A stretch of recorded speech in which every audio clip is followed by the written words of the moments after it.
Hello guys and welcome back to the new video of ComPedia, जहां आज मैं आप सबको स्वागत करता हूं डे 18 के बिजनेस स्टडीज के वीडियो में, जहां आज हम फाइनेंशियल मैनेजमेंट का दूसरा टॉपिक जो आपका सेकंड लास्ट टॉपिक है उसको उठाने वाले हैं, जहां आज हम डिस्कस करेंगे फाइनेंशियल प्लानिंग को।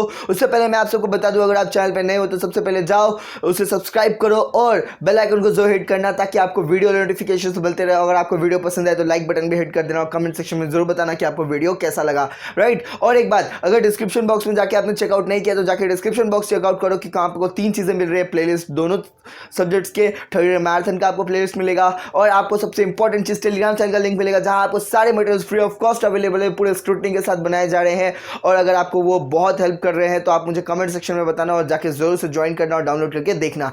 तो आज के वीडियो में हम डिस्कस करने वाले फाइनेंशियल प्लानिंग का टॉपिक, और इसके नेक्स्ट पार्ट जो आएगा डे 19 वाला वीडियो, उसमें हम डिस्कस करेंगे आपका बचा हुआ टॉपिक जो है कैपिटल स्ट्रक्चर का टॉपिक। तो सबसे पहली बात कि कैपिटल स्ट्रक्चर को लेकर बहुत हवा मचा हुआ है। सबसे पहले मैं आपको बता दूं कि कोई न्यूमेरिकल को लेकर टेंशन नहीं करेगा, क्योंकि न्यूमेरिकल बिजनेस स्टडीज में नहीं पूछे जाते, और अगर पूछ भी लिए तो क्या करना है मैं आपको बताता हूं। जो आप अकाउंटिंग रेशियोज का चैप्टर कर रहे हो बस उस पर फोकस कर लो और लॉजिकली समझ लो कि इधर जो आपका earning before interest and tax लिखा हुआ है उसका मतलब क्या होता है। तो आपका जो अकाउंटिंग रेशियोज वाला चैप्टर है सेम डिट्टो वही उठा के इधर दे दिया गया है, जैसे कि कैपिटल स्ट्रक्चर का मतलब डेट इक्विटी होता है। वो आपको नेक्स्ट वीडियो देखना पड़ेगा, तभी आपको समझ में आएगा, राइट। तो नेक्स्ट वीडियो के लिए जरूर ट्यून्ड अप रहना, और अगर आपने लास्ट वीडियो नहीं देखा जहां पे हमने डिसीजंस को डिस्कस किया तो उसको जरूर से देखना, क्योंकि उसके बिना ये आगे का पोर्शन कुछ भी नहीं है, राइट। तो हम डिस्कस करते हैं फाइनेंशियल प्लानिंग। प्लानिंग क्या है? प्लानिंग का मतलब होता है थिंकिंग एडवांस। जैसे हमने पॉस्ट डीसी के टाइम में प्लानिंग को डिस्कस किया था, राइट, पूरे चैप्टर को डिस्कस किया, तभी मैंने आपको बोला thinking advance for future, right, with Vue of past. तो अगर आप मतलब अगर आप आपके जो बिजनेस ऑर्गेनाइजेशन में नए हो, आप नया बिजनेस लेके आए हो, तो आपको फर्स्ट टाइम प्लानिंग करनी होगी, तो आप कौन सा पास्ट देखोगे? आप ये सोचते हो ना।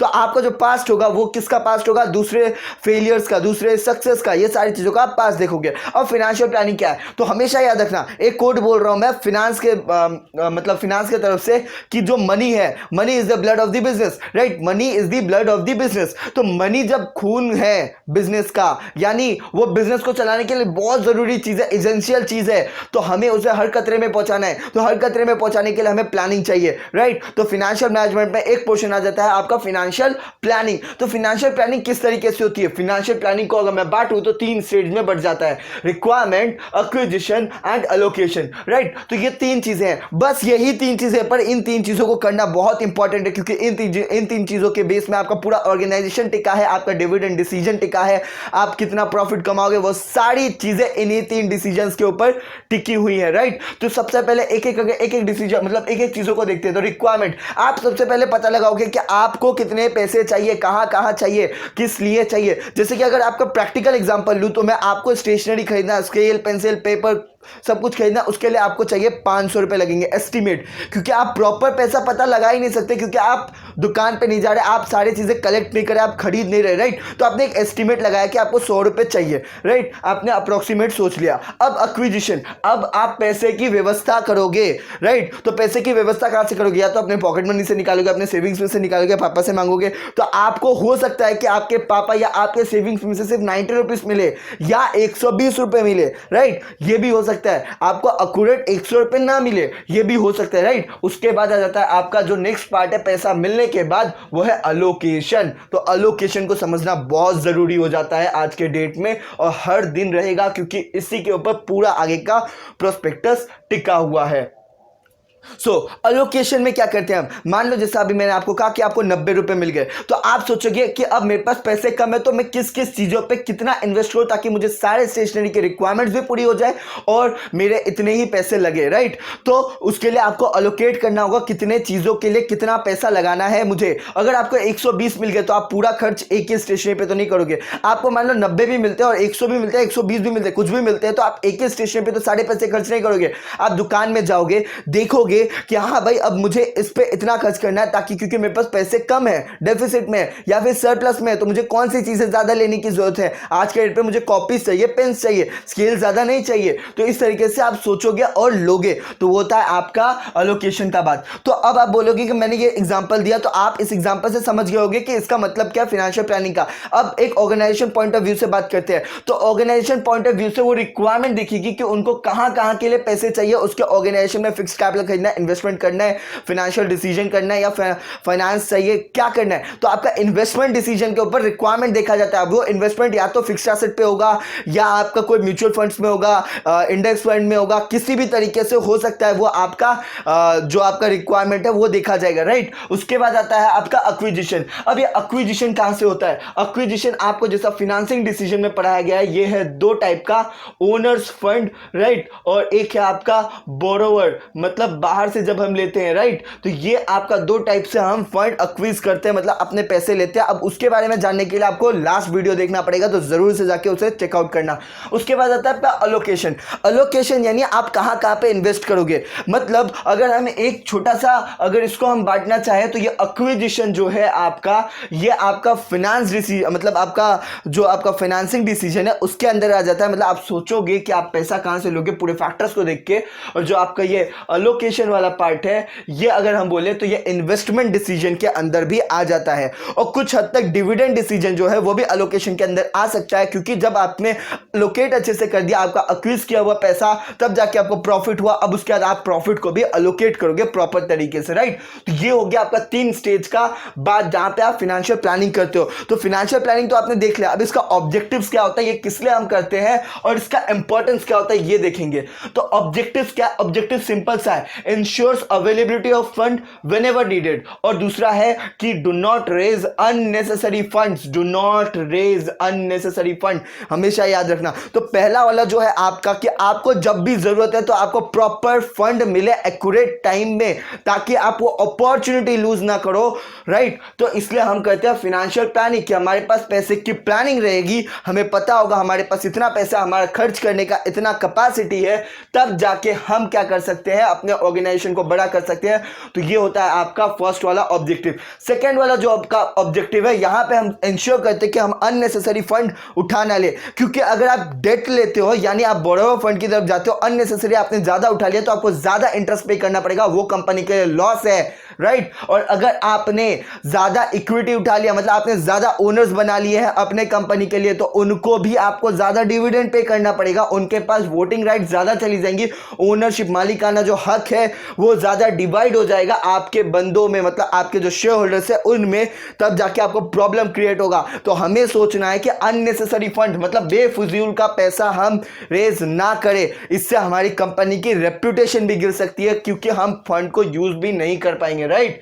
और उसके बाद अगर हम देखते हैं तो इसका इंपॉर्टेंस पढ़ लेते हैं। तो इंपॉर्टेंस क्या है फाइनेंशियल प्लानिंग का, राइट। तो उसके बाद आता है facilitates collection of optimum funds. अब ये ऑप्टिमम फंड वाली जो बात है वो सेम यही है जो आपका दूसरा ऑब्जेक्टिव था, मतलब ऑप्टिमम मतलब सही तरीके से, कोई भी गलत नहीं होना चाहिए, मतलब गलत पैसा हमें उठाना नहीं है। ये गलत in the sense black money की बात नहीं होती, यहाँ पे गलत इन द सेंस कि आपने करेक्ट पैसा उठाया, मतलब आपने कुछ ज़्यादा पैसा ना उठा लिया हो, आपको जितनी रिक्वायरमेंट है आप उतना ही उठाओगे। ऑप्टिमम मतलब होता है एफिशिएंट, राइट। तो ये हो गया आपका फर्स्ट वाला इंपॉर्टेंस। इसके बाद क्या है, इसके बाद है अप्रोप्रिएट कैपिटल स्ट्रक्चर। अब ये कैपिटल स्ट्रक्चर क्या है, तो एक छोटा सा बात बता दूं कि कैपिटल स्ट्रक्चर सिंपल से आपके जो ऑर्गेनाइजेशन है उसमें किस तरीके से आपका फिनेंस का डिस्ट्रीब्यूशन है, किस तरीके से पैसे का डिस्ट्रीब्यूशन है वो है। इसके अंदर वर्किंग कैपिटल भी आ जाता है, फिक्स्ड कैपिटल भी आ जाता है। तो इसके लिए आपको नेक्स्ट वीडियो जरूर चेकआउट करना पड़ेगा जो आएगा डे 19 वाला इस वीडियो के बाद, राइट। तो ये हो गया आपका कैपिटल स्ट्रक्चर वाला बात। इसके बाद आता है आपका इन्वेस्टमेंट इन राइट प्रोजेक्ट्स। ये हमेशा याद रखना, investment in right projects, right. क्यों? क्योंकि आप जब सोचोगे कि हमारे पास इतने पैसे हैं, अब आपके पास कोई ऑफर आया है तो आप उस पर ध्यान दे पाओगे। आपने कोई फाइनेंशियल प्लानिंग नहीं की तो आपको पता ही नहीं रहेगा कि आपके पास आज के डेट पे इतने पैसे हैं या आपके पास आज के डेट पे इतने पैसे नहीं है, क्योंकि आपने रिक्वायरमेंट देखा, उसके बाद एक्विज करके रखा है पैसा, जहां पे आप देखोगे कि हाँ भाई मेरे पास इतने पैसे हैं आज के डेट पे, तब जाके आप उस जो आपके पास इन्वेस्टमेंट का अपॉर्चुनिटी, मान लिया आपके पास इन्वेस्टमेंट का अपॉर्चुनिटी कुछ ऐसा है कि आज अगर आप 100 रुपए लगाते हो हो तो 1 साल बाद उस पर आपको 15% का रिटर्न मिलेगा। पर अगर आपने फाइनेंशियल प्लानिंग ही नहीं किया, आपको पता ही नहीं आपके पास 100 रुपये है, तो आप उसको वादा कर ही नहीं सकते कि भाई, या फिर अग्रीमेंट बना ही नहीं सकते कि भाई मैं 100 रुपये देने के लिए रेडी हूँ। ऐसा भी हो सकता है कि आपके पास 100 रुपये हो ही ना, राइट। मैं यहाँ पे 100 रुपये का एग्जाम्पल ले रहा हूँ, पर ये बड़े बड़े कंपनीज में करोड़ों लाखों रुपए की बात हो सकती है, राइट। इसलिए फाइनेंशियल प्लानिंग बहुत जरूरी है करेक्ट इन्वेस्टमेंट प्लान्स में आपको मतलब एनरोल करने के लिए। इसके बाद आता है आपका बेस फॉर फाइनेंशियल कंट्रोल। अब जब आप फाइनेंशियल प्लानिंग करोगे, मतलब आप जब रिक्वायरमेंट देखोगे कि आपको कहां कहां पे पैसे की जरूरत है, तब जाके आप सोच पाओगे कि आपको इक्विटी शेयर्स मतलब इक्विटी से पैसा रेज करना है, यानी ओनर्स बनाने हैं, या फिर आपको जाके बोरोवर्स की तरफ देखना है कि आप इन्वेस्टर्स की तरफ देखोगे, भाई मुझे पैसा दे दो, या फिर आप देखोगे कि भाई कुछ डिवेंचर्स इशू कर दूं या कुछ लोन्स ले लूं, इस तरीके से आप देखोगे, राइट। तो आपको सोचना पड़ेगा पर्टिकुलरली कि आपको कहां से लेना है। ये इसलिए बेस क्रिएट कर देता है आपका फाइनेंशियल कंट्रोल के लिए, राइट। तो ये हो गया आपका नेक्स्ट वाला। अब इसके बाद आ जाता है आपका avoid business shocks and surprises. तो बिजनेस शॉक्स एंड सरप्राइजेस को कैसे अवॉइड करता है ये, तो हमेशा याद रखना जो आपका ऑर्गेनाइजेशन है उसमें क्या होता है कि आपको, जैसा कि हमने पढ़ रखा है बिजनेस एनवायरनमेंट में, कि आपका जो बिजनेस है वो बहुत ज्यादा डायनामिक होता है, राइट।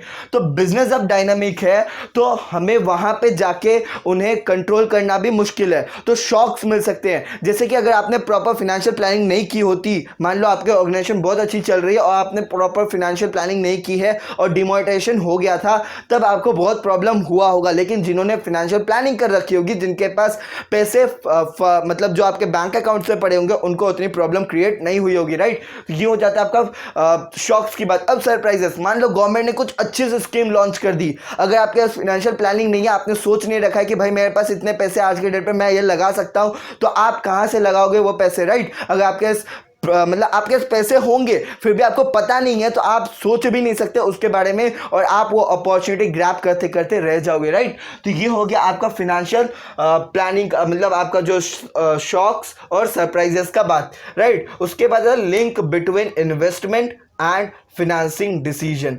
तो भाई ये तो मैं शुरुआत से बोल रहा हूं कि ये क्या करता है कि आपका जो डिसीजन है उसके बीच में लिंक क्रिएट करता है। फिनांस के बारे में मैंने यहां पे आपको बता दिया एक्विजिशन में, क्योंकि ये क्या करेगा, आपको किधर से फंड लेना है वो दिखाएगा। अब उसके बाद जो आपका आता है ये वाला पार्ट की इन्वेस्टमेंट वाला, तो इन्वेस्टमेंट के लिए मैंने आपको अलोकेशन वाला बात बता दिया। तो हमेशा याद रखना कि फाइनेंशियल प्लानिंग उस चीज से अलग नहीं है, फाइनेंशियल प्लानिंग उस चीज के अंदर ही है, क्योंकि हम इसे एक चैप्टर में पढ़ रहे हैं। और एक चीज कि इसके बाद जो आपका इंपॉर्टेंस खत्म हो जाता है, इसके बाद एक फंडा आता है आपका, दो चीजों के बीच में डिफरेंस, वो है आपका फाइनेंशियल प्लानिंग, और एक जो टर्म है जो आपके चैप्टर का नाम है वो है आपका फाइनेंशियल मैनेजमेंट, राइट। इन दोनों के बीच में बहुत बड़ा डिफरेंस है, क्योंकि जैसा स्टार्टिंग में मैंने आपको बता दिया कि हम इस चैप्टर के अंदर ये टॉपिक पढ़ रहे हैं, मतलब ये आपका चैप्टर है और ये उसके अंदर का एक टॉपिक है, राइट, छोटा सा। तो हमें ये समझने की जरूरत है कि जो आपका ये वाला पार्ट है ये बड़ा है और ये छोटा है। ये तो आप लिख सकते हो कि this is a narrower term and this is an wider term, और इसके अंदर का एक स्टेप है। ये हमेशा याद रखना, फाइनेंशियल प्लानिंग फाइनेंशियल मैनेजमेंट का एक स्टेप है, ना कि ये कोई प्रोसीज्योर है, राइट। तो आपका जो फाइनेंशियल मैनेजमेंट एक प्रोसीज्योर है, स्टार्टिंग फ्रॉम कि मुझे प्लान करना है कहां पे पैसे चाहिए, मुझे उसका डिसीजन लेना है, उसके बाद जाके कैपिटल स्ट्रक्चर डिसाइड करना है, यहां तक का आपका फाइनेंशियल मैनेजमेंट होता है, और फाइनेंशियल प्लानिंग उसका एक छोटा सा पार्ट है, राइट। तो ये होता है थिन लाइन ऑफ डिफरेंस बोल दो या थिक लाइन ऑफ डिफरेंस बोल दो, छोटा सा छोटा डिफरेंस या ज्यादा से ज्यादा डिफरेंस। तो ये है आपका फाइनेंशियल प्लानिंग का पूरा वाला पोर्शन, जहां पे हम बोल सकते हैं इसका डेफिनेशन इस तरीके से कर सकते हैं, ऑब्जेक्टिव्स, एंड देन आफ्टर आपका इंपॉर्टेंस ऑफ फाइनेंशियल मैनेजमेंट के साथ इसका डिफरेंस। तो यहीं तक का था ये वीडियो गाइस। नेक्स्ट वीडियो के लिए जरूर वेट करना, जहां पे आपको कैपिटल स्ट्रक्चर के बारे में पढ़ाया जाएगा और इस चैप्टर को वहीं पे हम एंड करेंगे। तो मिलते हैं नेक्स्ट वीडियो में, तब तक के लिए मेरी तरफ से आप सबको बाय बाय गाइस।